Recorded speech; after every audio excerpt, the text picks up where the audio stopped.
Point of order, Mr. Chair. Sorry to interrupt.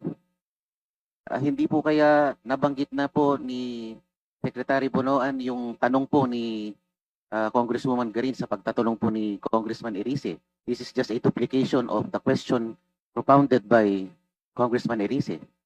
But I think we have to give her the honor of asking the question. Even if it's a repetition of what was asked Mr. Chair, earlier. what rule did my question violate? May I appeal to our colleagues? Magrespetuhan tayo. Kung tiyempo nyo naman, pwede kayong magtanong.